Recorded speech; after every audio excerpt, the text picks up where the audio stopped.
بسم الله الرحمن الرحيم ولقد أخذنا آل فرعون بالسنين ونقص من الثمرات لعلهم يذكرون فإذا جاءتهم الحسنة قالوا لنا هذه وإن تصبهم سيئة يطيروا بموسى ومن معه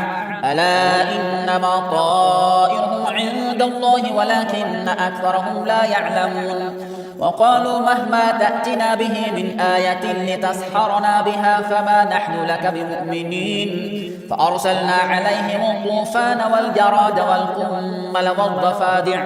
والضفادع والدم آيات مفصلات فاستكبروا وكانوا قوما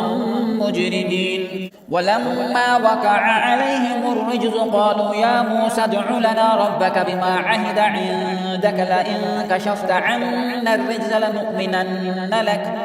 لنؤمنن لك ولنرسلن معك بني إسرائيل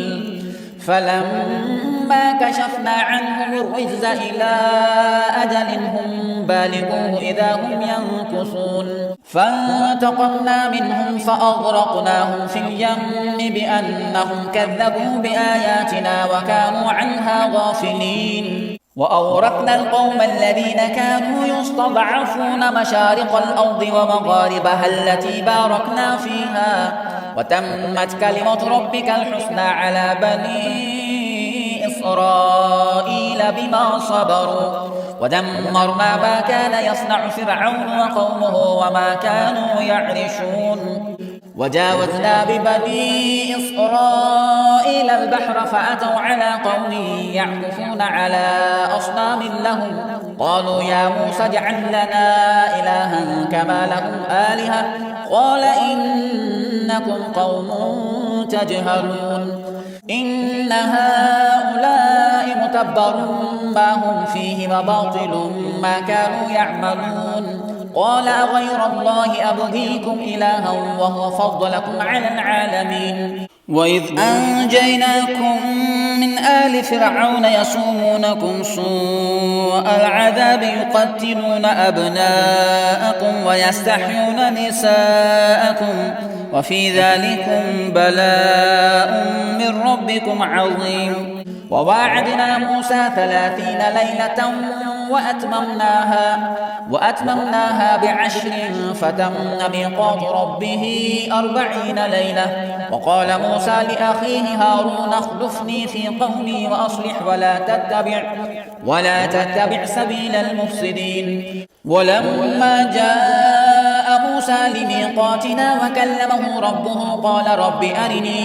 قال رب أرني أنظر إليك قال لن تراني ولكن انظر إلى الجبل فإن استقر مكانه فسوف تراني فلما تجلى ربه للجبل جعله دكا وخر موسى صعقا فلما أفاق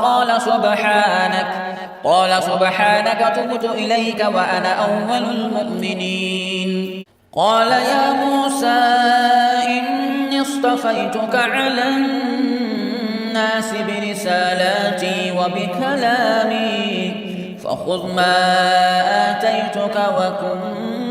من الشاكرين وكتبنا له في الألواح من كل شيء